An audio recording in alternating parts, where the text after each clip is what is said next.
Hello, and welcome to Mornings with Joel, commercial real estate podcast, where we focus on rising stars and established players in commercial real estate and talk to them about how they are building legacies in today's marketplace.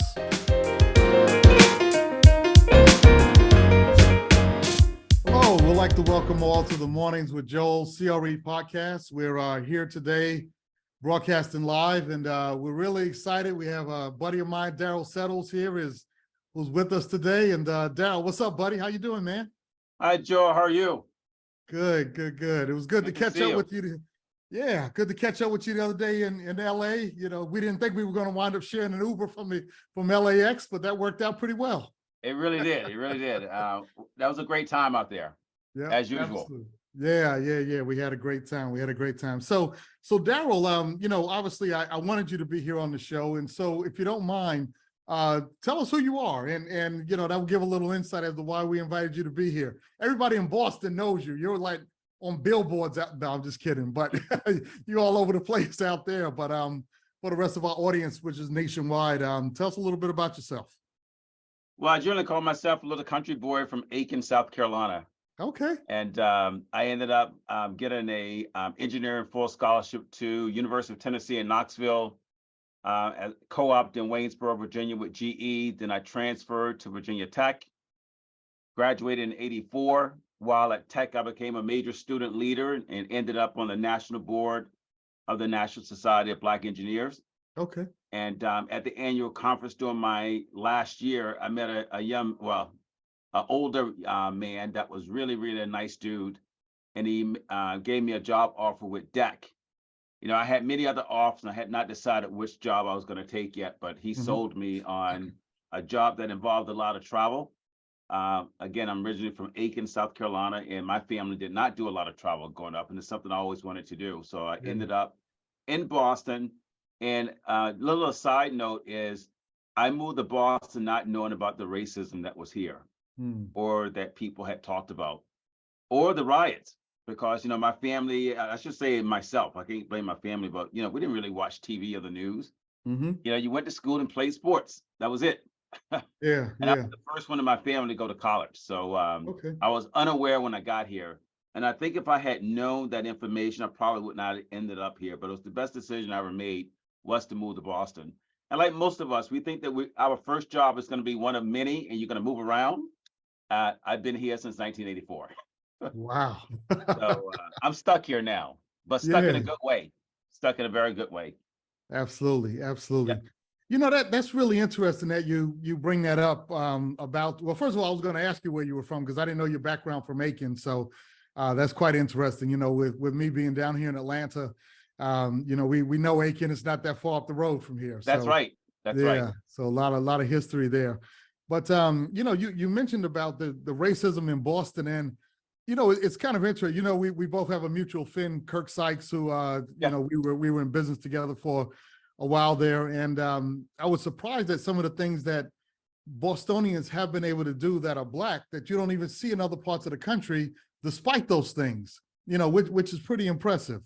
So would you say that issue is still kind of a cloud hanging over everybody's head up there, or is I it would say kind of that fading it away? is. I would say that it is. I think because of all the universities and colleges that we have here, I think that there's just a lot of talent, a lot of smart people that are people of color that end up in Boston. Okay. And you really need to be in that sort of like sphere in order to survive here, because it's not easy. It's very expensive, and you got to make a lot of inroads. Yeah. But to that note, believe it or not, we have less successful scale minority businesses today than we had in the late 80s. That's hard to believe, isn't it? Yeah. You're talking about in Boston. In Boston. Specifically, right? Yeah. Yes. Yeah. So it's been a tough road. So I think what happened is our generation, most of us went to college and ended up with great jobs. And the generation before us, they had to be entrepreneurs in order to survive, to make real money. Yeah. And so, and now we're seeing that the next generation after us coming back full circle saying, I want to own my own business. But we're in that generation where most of us had a great job and ended up, and I like to use the word stuck because I think sometimes you are, because you get comfortable you know, maybe you're married to someone, you make great salaries, but you know, as we all hear the story about nice house, 2 big cars, maybe a second home, and Yeah. maybe the kids in private school, and there's no money left over. Yeah. Yeah. So we all know that most of the time, I say most of the time, it takes money to make money. Mhm. And so if you're never able to accumulate it, it's hard to invest and to increase your net worth. Yeah, yeah. And then you're just, looking for the next job to get a little bit of a raise to kind of increase that, that cash flow. So it becomes a struggle. So really the pathway is to entrepreneurship, which is interesting. And it looks like an area that you've been behind. I know, you've done a lot of stuff in Boston, but you mentioned engineering, but you also had a brief foray into the restaurant business for a while there. Are you still in the restaurant business, or you've gotten out Only of it? as an investor, I Okay. invest in some of I should say the top restaurateurs and a couple of nightclubs. Okay. Okay. Mhm. Wow, that's pretty good. So I was going to ask you, this is kind of off subject, but we get people that come to us for financing on all kind of things, and often restaurants is kind of part of, the desire of a lot of people. But what are some of the pros and cons to being in the restaurant business? Because I know it's almost like a nightclub. They're here today, they're going tomorrow. It just kind of depends. That's right. That's right. So I would say, if you came to me today and said, Darryl, I'm going to open up a restaurant, and I would tell you not to do it.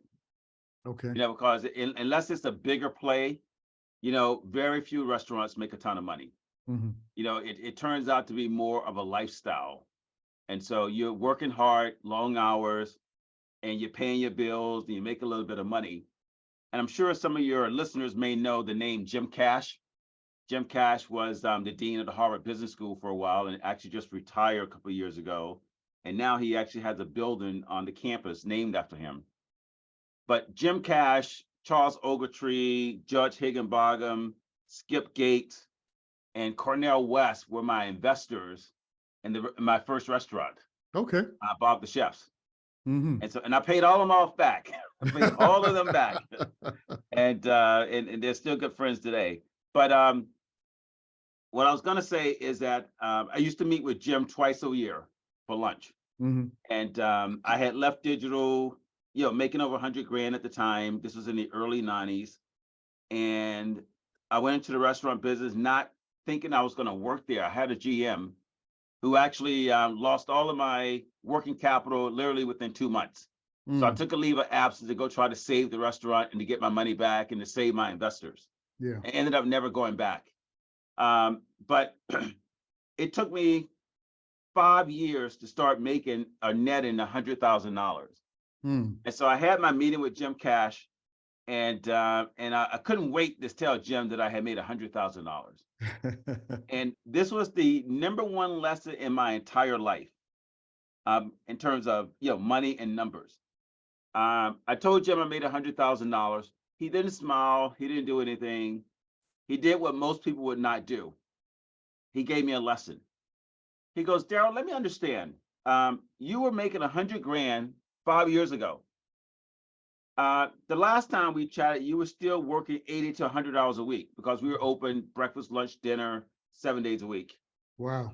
And so and we did a lot of catering. So we were a busy place. But also I was learning the business that didn't know where all the theft that was happening around me, that the vendors were overcharging me. It just took me a couple of years or several years to learn that business side of the business.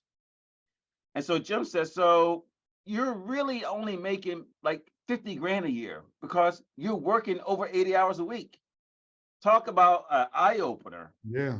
And I look around and, most people in the restaurant business who are independent operators, that's what they do. They're working 80 to 90 hours a week. And so it's a lifestyle. You get caught up in it. And most people that get into this business aren't or don't have a whole lot of other options. They don't have an engineering degree. They're not an attorney. They just have, maybe they didn't go to school. Maybe they did, but they went to culinary arts. And it's just hard to make money in that until you scale up.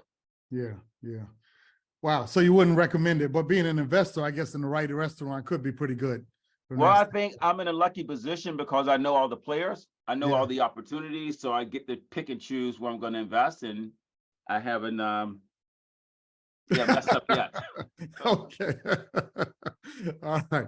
Well, I appreciate that. So let's jump into a little bit related to real estate. So you've got your degree in engineering, you've got your good salary, and everything is going good from that standpoint. You had a little foray in the restaurant business, got ripped off a little bit, made your way back, and kind of fumbled around with that. And I was in the restaurant business for over 30 years. So Oh, still, okay, okay, yeah, okay, yeah. okay. I Yeah, never got out. Gotcha.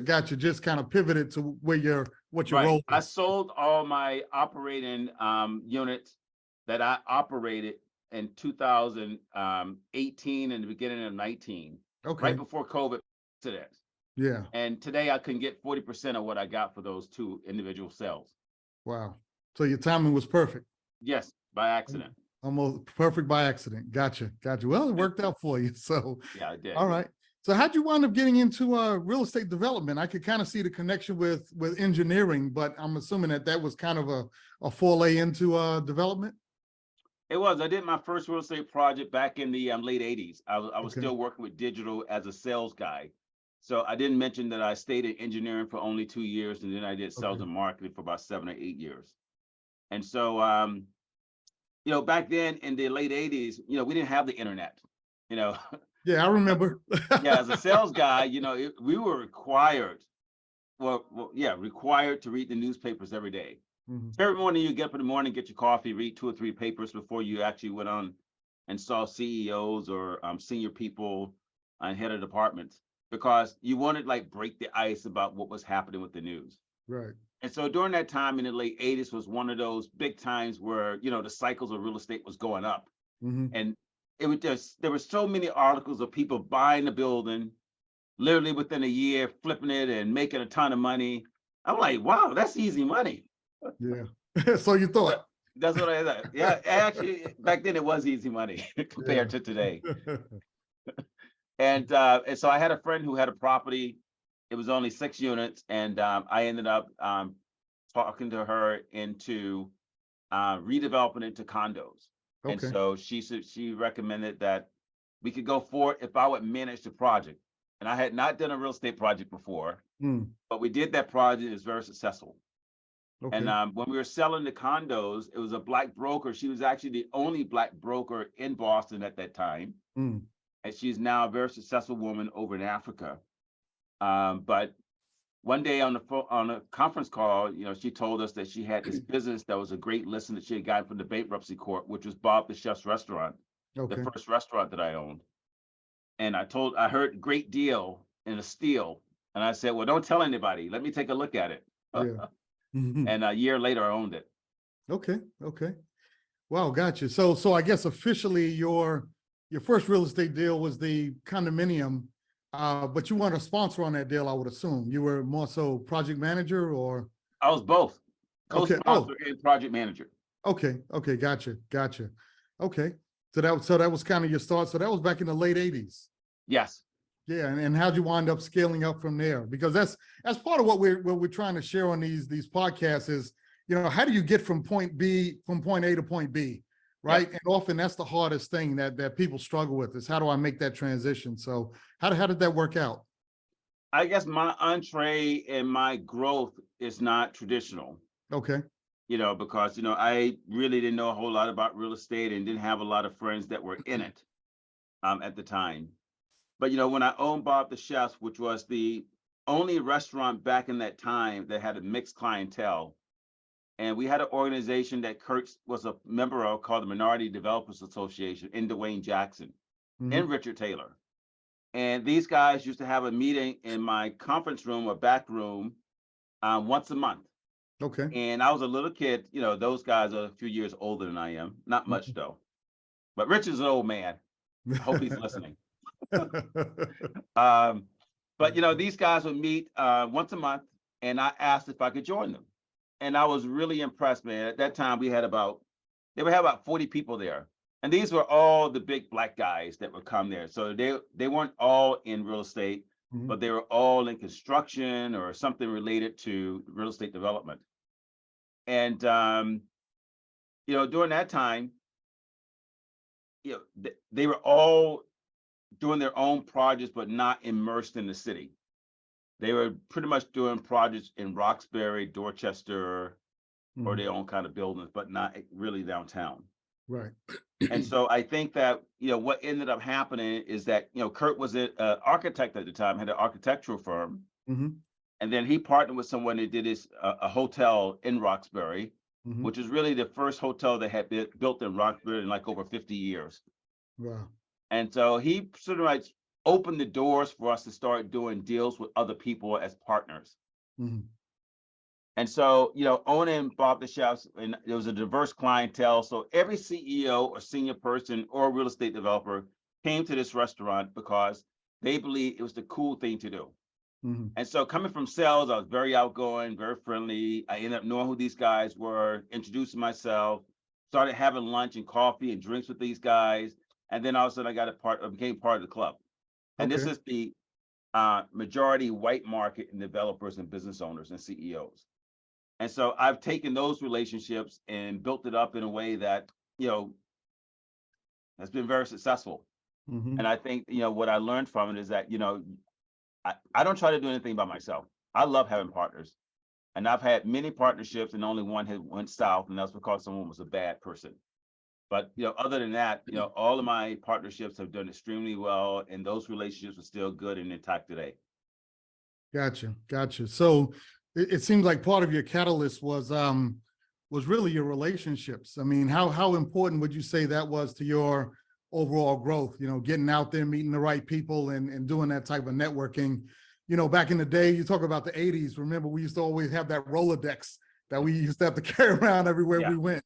But how important is that today as it relates to really growing your career path, if you will, for all people, trying to advance? Well, I think it's extremely important. And I think, I'm not talking out of school, and I think that Kurt and Richard would agree that I have done a great job of networking throughout the state, the city and the state. And Mhm. so I can pretty much get to anyone that I want to. I'm not going to always get a yes, but I Yeah. can get to someone in a couple of days. I don't care Mhm. who that person is, CEO, city official, state official, no problem. And Yeah. so that has been very helpful. So I've actually used those relationships to help others. And I think that we're going to get to that later on about, I believe that all of us need to be community activists. All of us need to be community soldiers because we need to bring everyone else along. We can't be there by ourselves. Yeah, yeah, and I'm definitely going to dive into that a little bit deeper in a couple minutes here. So just to kind of build the runway as we get to that. So you got a chance to do this networking. I would assume that enabled you to participate in more deals and to kind of grow your portfolio and your experience along the way. Can you talk to us a little bit about that? How did that work out? Yeah, so I would think that, I mentioned the Minority Developers Association and, Kurt, Dwayne, Richard, we've all been out there knocking on doors and demanding that we get a chance to participate and be a part of these deals. And so, as we were making noise, the majority, I call it the majority market, would reach out to some of us and say, hey, be a part of this deal because they were doing a particular deal in a particular location Mm-hmm. that they thought was a good, window covering to do. Yeah. And so I think this may be all over the country, but I can say here in Boston now, our partnership deals are more real. They are real today, where before, you might got paid a fee, you got a small percentage, but it wasn't a true Partner. partnership where you're going to bank some real money. Yeah. Yeah. And so I think it's changed dramatically in that. So, I know myself, Kurt, Richard, nor Dwayne would participate in any deals that weren't real and did not have a chance to make real money. Yeah, yeah, and I want to elaborate on that a little bit, Darryl, and we were certainly going to get to that, but let's go ahead and dive in, because that's a big deal. There was a time where, and it still exists today, in different parts of the country, where you have a big white firm basically developing something in town, and it's like, well, we could get a lot more traction with the black officials or whoever if we have a black participation in this deal. And some municipalities require that. Yeah. So they give you a little piece. And once they get in the door, it's like, okay, I want you to go over there, sit in the corner and then, let the big boys basically do what they need to do, and we'll flip you a nickel, and you'll get to say that you were part of this deal, right. and yeah, just sit there in the corner. And so you're changing that by basically saying, no, I'm not going to sit in the corner. We're basically going to run the show, or we're going to be a true partner. And, just so that I'm not putting words in your mouth, is that pretty accurate in what I'm saying as regards your structure and what you guys have been working on? Yep. So I think you're leading towards BRIEF, which is the Boston Real Estate Investment Fund, where myself, Kurt, and Richard Taylor are partners. Dwayne Jackson used to be on the board and head of the real estate department for Massport, which owns, all the land in the seaport, which I'm sure everyone has heard about, and the redevelopment of that over the last 7 or 8 years. And Dwayne helped get something passed that's called the Massport model, where any project that's built on public land has to have minority participation at all levels. So that's in terms of equity, that's in terms of development and the construction of it, long-term services. And so they have a scoring point system of 100 points, but 25% of that 100 points is minority participation. So at the various different levels that the proposed team comes in, they can get 10 points out of the 25, they can get 25 out of 25. So it makes it really demanding, in that you got to really step up to the plate in order to get that 25. So, the first project was the Omni Hotel, which is a 1,020 rooms, which is Boston's largest hotel that was opened 2 years ago. And Richard led the minority participation in that deal. And so, Tammy, Kurt's wife, who we all know, Tammy Jones, and Dale Burnett, who are co-partners in something called BIG, that's part of Basis Investment Groups out of New York. The two of them really came up with the idea of, you guys are not really doing this in a smart way. You're competing against each other because, one developer will call Darryl, me, say, be part of my team. Another one will call Richard, another will call Kurt. And then we ended up competing, and only one person wins, and sometimes none of us won. Right. And so they said, well, Tammy and Dale, made the statement that you three are like the biggest names that people know. If you guys were to team up, you're going to win every deal. And so that was 3 years ago. So we've been working on developing this fund. And I think that you've been involved in funds before, and you know that setting up funds are not easy. Yeah. But we're actually there now, and we have our first 4 deals that we've negotiated. I should say, thanks to Dale for negotiating those deals. And so we just went out the market now to start collecting and raising money for our first deal, which is a deal in the seaport, and it's a new building that Vertex is actually fully leasing themselves. Okay. So you can never say nothing or anything is a home run, but this is as close as you can get. Yeah. So you're going to invest in that deal, and you're going to make real money, and because that deal is going to flip very quickly once it's stabilized. Right. And what's the market cap on that deal, or the capitalization? I'm not. I don't know the fine. exact number, so I'm not going to say. Okay. Gotcha. That's fine. That's fine. Needless to say, it's not a small deal. So that's correct. Yeah. That is correct. It is definitely a 9-figure deal. But anyway, we'll talk about that some other time. Yeah. Off camera. Yeah. So that's fantastic. Talk to me also about the Builders of Color Coalition. I know that this is a group that either you started or you're part of. So how does that come into play? So let me just back up for a second. Just say that about 3 weeks ago, I was the guest speaker for the Charles River Chamber of Commerce. Okay. And they were giving out, this awards for the 50, Black and brown people in the western suburbs of Boston. And I was one of the awardees, and they asked me to be the guest speaker. And so I talked about being an activist and all the stuff that I've done. But more importantly, it is that we all need to be engaged. We need to show up, and we need to speak up. And I have this term that I use, and it's called STFU, speak the F up. And, I say here in Boston, I've said it publicly, probably too often, but people get it now. And I think the whole stratosphere has changed because everyone feels empowered to do this after George Floyd and everything else that has happened. But, I think that part of the reason that Black Boston went to where it was because they started increasing having the select number of Black and brown people at the table. But because there were only one or two of them, most of them were afraid to speak up because they were actually senior people in corporations or they were executive directors of nonprofits. Yeah. Both of them put them at risk of saying the wrong thing, you're going to be out. Right. So they were at the table, supposedly representing the Black and brown communities, but when they needed to speak up and they saw things that weren't right, most were afraid to speak up. Gotcha. And so, others like, who were not working for corporations like myself, Kurt, Richard, I keep using those names because people that's part of this know who they are. We spoke up, but I think that I think that Kurt and Richard would agree, I spoke up the most in public because I was at a point where I hadn't worked for anyone since 1991. And so I was established. I didn't get married till I was late. So I was successful and a little bit of money. So I wasn't afraid of anyone changing my lifestyle. Yeah. But now, since George Floyd, I mean, everyone feels engaged and are willing to speak up. And I've seen examples of individuals here in the Boston market that has said things that they never would have said 5 years ago in front of a mic. Okay. And that has just pushed the ball so far down the road that it's a learning curve for people. It's a major learning curve for people. In fact, I got reached out by the Harvard Business School to do a case study on my history in Boston and the fact that I've been speaking up for the last 20 years.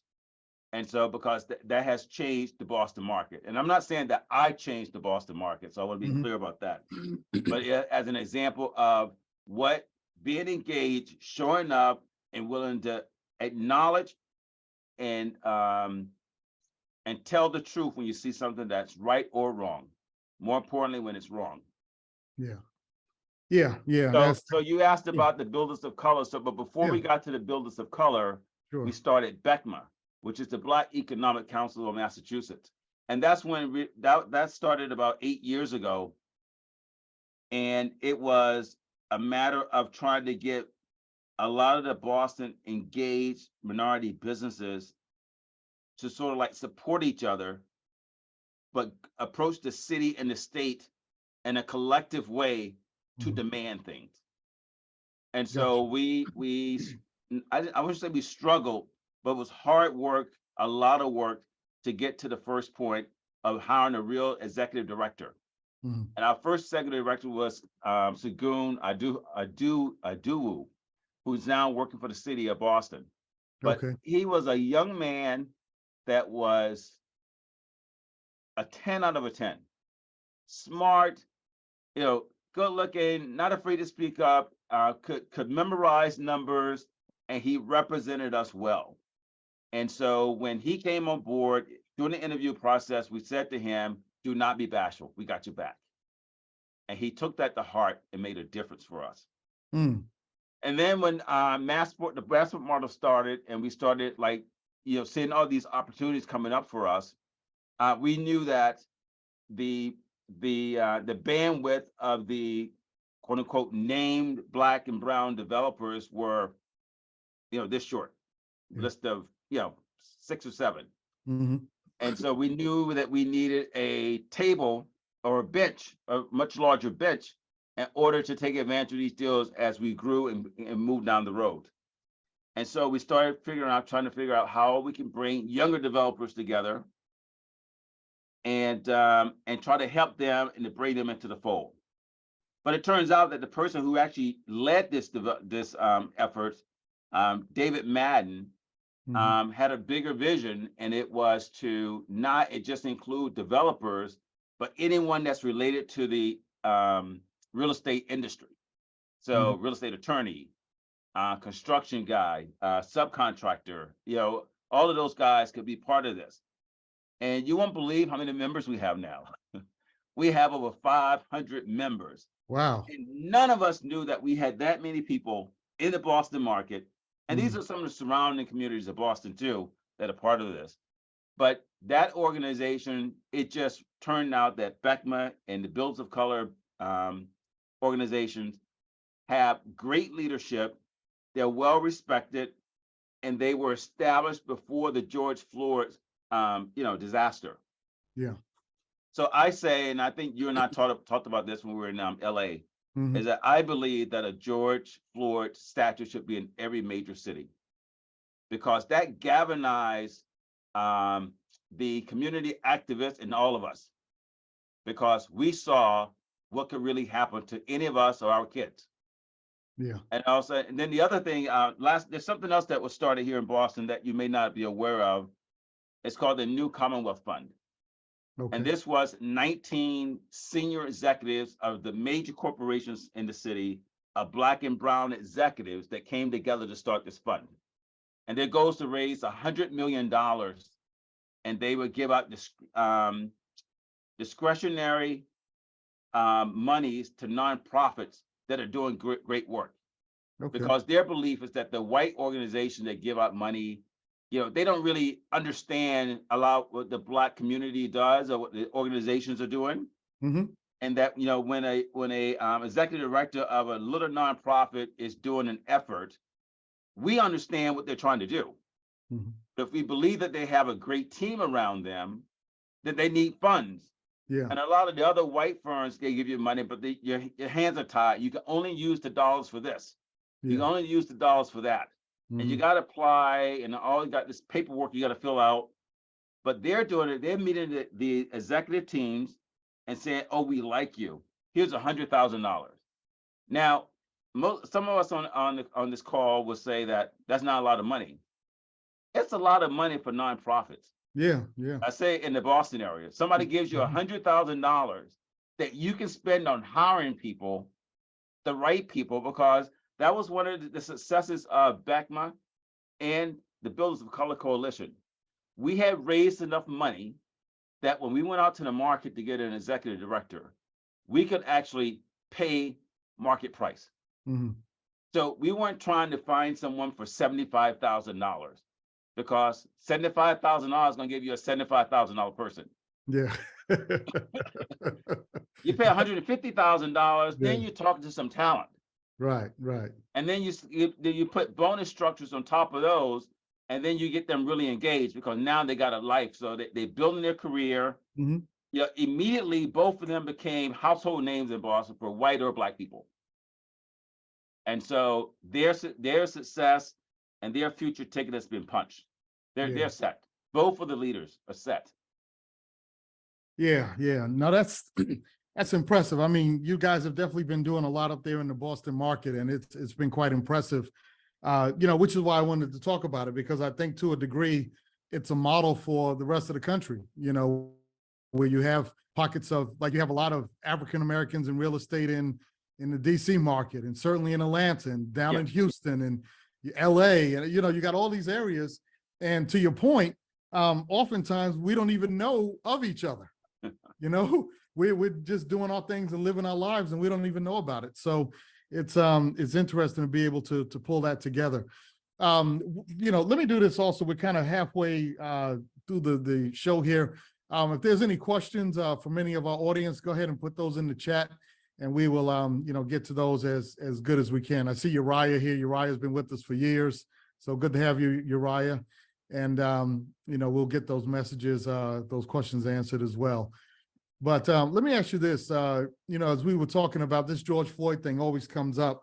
And, this is something that I've always talked about, is there was so much money that was set aside, in order to stimulate Black growth and development and other, businesses out there. And the question is, has that money ever been deployed? I mean, is anybody seeing it, or is it just being redeployed back into their coffers for other purposes? Yeah. With a lot of these companies. Coincidentally, last night was the 3-year anniversary of the New Commonwealth Fund. Okay. Because they were started during COVID. Mm-hmm. So there's never been a formal gathering, but last night they had an event, and I gotta tell you, man, it was fantastic. It was in a new function facility at Fenway Park, called 521 Overlook. And so I've never seen so many successful Black people in one room till last night. Wow. I'm telling you, it was the most, and I've been everywhere. And I know a lot of people. but Yeah. I've been here since 1984. This was the most number of successful Black and brown people that I ever seen in one room in Boston last Mm, night. mm, They gave this presentation, and the executive director said that during the George Floyd, I call it a disaster, that corporations committed $100 billion. mm. And as of 3 years ago, 3 years to date, only 4.76 billion has actually been deployed out Wow. of 100 billion. So 4%, 4.6%. Yep. And that now most of those corporations, especially with the economy and what's going on now, you can barely even get them engaged in the conversation about, the 25 billion here. I'm sorry, 25 million here, 50 million there. Oh yeah, we're going to come back to that. We got other problems that we got to deal with. Yeah. And so there was always this, people were quietly saying, how long is this going to be sustained? Like, how long are they really going to be into this? And then all of a sudden, COVID happened. It's just, Yeah. it gave people easy off the hook. Yeah. What do you think needs to be done about that, or can anything be done about it at this point? Well, I think, we mentioned Builders of Color Coalition and BECMA. I think the more that these organizations are scaled and got professional leadership and a professional team, there are oftentimes when you see a professional leader, but the team is like, ha. Yeah. Right. Mm-hmm. I think that Boston is now doing a better job of not only having professional leader, but surrounding themselves with powerful people who can actually hold their own also, because they're paying them better. Mm-hmm. And so I think the more that organizations are doing that across the country and speaking up and standing up, because if I've never seen or had a white person in my life that if you got in their face with the data and you were standing with other people beside you and behind you, will actually look in your face and tell you a lie. Mm-hmm. And I think after George Floyd, people would never, ever take the risk of saying the wrong thing and end up on the front page of the Boston Globe. Right. And so that gives you power. Mm-hmm. And I think that people getting more and more educated and understand that they have power with their voice. Just make sure you have the information and the data to back it up. Okay. All right. So, good point. So you're not just talking on, well, I feel this way, I feel that way. Is more No. so here's the specifics, right? That's right. Because that's irrefutable proof in a That's situation like that. Yeah. Yeah. Very good point. Very good point. So you've got a few different things mentioned here. You also have the Boston Real Estate Inclusion Fund. Is that that's pretty much related to what we were talking about earlier? Yeah, that's brief. Right. Yes. Right. That's what I thought. Yeah. So that's good. That's coming together. And so let's just for clarity for our listeners, there's really two things that you're doing now from what I understand, and from the last time we caught up. You've got the fund that is investing in deals and good projects in different markets around the country. And then you also have Primarily Boston, but we are doing other markets. Okay. All right. And then you've also opened up the door for others to invest in some of your projects that you guys are doing in Boston as well. Kind of a trifecta, if you will. Is that an accurate statement? Yeah, but the fund itself, we are raising monies from our communities, and we don't have to raise the money just from Massachusetts or from the Boston area. Okay. And so, for example, we sent out our latest package to the brief members, and so anyone can invest. And I think that you're smarter than I am, but I think that if you brought me, a 5-star deal out of Atlanta that's guaranteed to make X returns in 5 to 7 years and sometimes 4 years, I'm going to jump on it. And so one of the things that we realized when we started knocking on doors, and in the beginning, it started out with Kurt and I went to some of my friends with Kurt, and we explained, because I said, we need to get feedback. I don't know if I said it or Kurt said it, but one of us said, we need to go test this out with some people that we trust and that we feel comfortable telling them what we're going to do, and they're not going to run out and do it themselves. Yeah. So I know a lot of the major developers, so we sat down with 2 of them, and you know, right away, both said, count me in for $1 million. Hmm. Like, they go like, you know how these deals work, and again, you've been doing this for a long time, but I would say not until like maybe 10 years ago did I know these major deals that the developers themselves only put in 5 to 10%. So I used to think they were doing like what I was doing with my own personal project. Yeah. I'm putting in Putting all the 30%, money basically. Yeah. 25%. Right. And so, they got all this institutional money with them. And so, one of the white executives said, look, we all chase after the same deals. We all want to win these deals. And we chase after them because we know that they're great deals. Mm-hmm. If there's a chance for me to invest in someone else's deal that I know is a good deal, I'm going to do it. So now you guys are going to be my avenue or our avenue to invest in those deals. So in the state of Massachusetts, I'm sure it's everywhere else, but in the state of Massachusetts, a minority owned company is 51% ownership. So we need to get 51% of our money from Black and brown people and women. And then the rest of it comes from all these rich white guys. Yeah. And so we realized after the first 3 months of just chatting and calling people that the 49% can be gotten in 1 week. Because these are great deals and they got the money and they make quick decisions. Sure.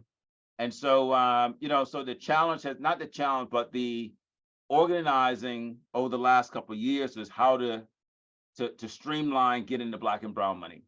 And initially we were saying that we're just going to get it from Massachusetts residents, but now we realize that we can get it from any and everywhere. And there's probably more money from Black and brown people outside of Massachusetts than in Massachusetts.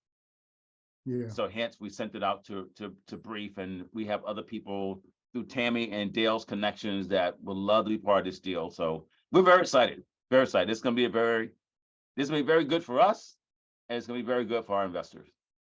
Yeah, yeah. Well, it sounds like a great thing because a lot of people want to invest in real estate. They would like to scale and get to that higher level, but they get kind of stuck in the flipping single family house rut, and that just never goes away. Or they buy a bunch of single family homes and view that as their retirement plan, and that has its own headaches that are associated with that. So but to be able to invest at the level of scale that you're talking about in much larger deals and be a part of the GP or the equity or even LP, in this case probably more LP, is a great opportunity, to be part of something like that and not have to do, not have to swing the hammer, if you will. In order to get and so, done. we also have a lot more successful Black and brown people professionally that are in senior positions at a lot of these corporations, and some even, own private, businesses. Yeah. Who have excess money that want to invest, but in the past they've been knocked on the door by this little developer that they know, but they really didn't know them. Right. So we're coming to the table with Basis behind us, and Basis has an unbelievable reputation and a great bench of professionals that know what they're doing. And so, the three of us are pretty much like front guys who are out there knocking on doors, getting the Black and brown money, but all the hard work has been done by Basis. And so that was the best decision that we made, was to team up with them as our partners. Yeah, yeah. And so now these people with money, once they meet Tammy and Dale and then, Google them or read about them and do their research, they know that they are competent, effective, and money makers. Yeah, absolutely. Well, yeah, I mean, it's all about building that dream team. And like you said, we shouldn't shy away from partnership. I know for a long time in the Black community, it was almost this idea of, well, I figured it out, you go figure it out. And there's been a lot of effort put in to kind of get beyond that, if you will. Right. And it's like, look, you couldn't do every deal anyway, even if you wanted to, and you had the ability to, right? So why you got to try to hog all the information, all the opportunities? So very, very good thing that you guys are doing, and certainly would love to see it roll out even further.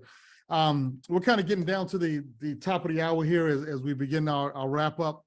But what would you like to see going forward? Like if we were to look 10, 15 years down the road, what would you like to see this all look like, from a Boston scale and a national scale? Because I know you have bigger aspirations to even move beyond the shores of Massachusetts. Well, I think that's the first time I've been asked that question, so I don't really have a really thought out answer other than to say, I've been a workaholic all my life, even when I was in high school. So, Mhm. I've done okay. So I'm more on the back nine. So I'm probably not the right person to ask. So Okay. I'm not looking to work the next 10, 15 years. Yeah. Um, but I think success for me would be that this is a nationally known organization Mhm. and that there are others like it in other markets. Like, for example, there are some of our friends who have partnered up to do major deals in DC. Mhm. And so I had a conversation with both Jair and with Evans. Mhm. And, what we're doing here, they're thinking about there. And I know that you're thinking about it in Atlanta. But Mhm. developing those kinds of, dream teams in those areas would be probably a smart thing to do. Yeah. In Texas, Dallas, the smart thing to do. Yeah. Yeah. But until then, we'll take it all. I understand. I understand. Well, it was really insightful when you really look at it. I think the word that was used when this was all kind of coming together was the idea of cannibalization. Basically everybody going after the deal and somebody's going to lose, somebody's going to win, or you're just cannibalizing each other That's and right. not really being able to move the ball down the field. So it's exciting from that standpoint, going forward. So yeah, this is actually really exciting from the standpoint of what you guys are doing. I've talked to you offline about it because I'm definitely interested in the structure of it, and certainly would love to see it, prosper in, even in a market like Boston, where you said it's had its challenges with minorities trying to get things done up there. So excellent opportunity what you guys are doing. Well, So I'll take a moment to thank you for yeah. what you're doing. And I also want to thank Reese Mm-hmm. because I think that, look how we've grown that organization just in the last 4 years.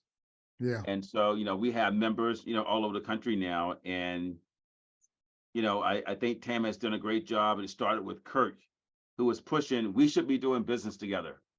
And now every time we have a conference, what is it about? Yeah. How do we do business together? Does Yeah. anyone have a great investment for us? Mm-hmm. Unknowns, unlike what it was 10 years ago when it was just, probably about 30 of us. Mm-hmm. Yeah, And I remember when it was less than that. uh, So I, yeah. I think when I became a member, there were 30 to 40 people, Yeah. and Yeah. now it's over 200. Yeah. Yeah.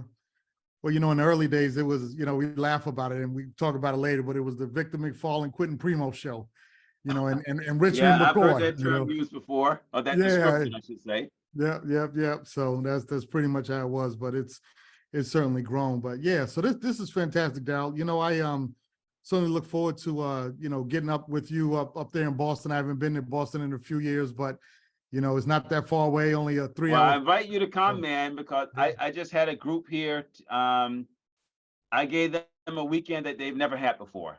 Okay. Okay. Yeah, so let me know when you want to come.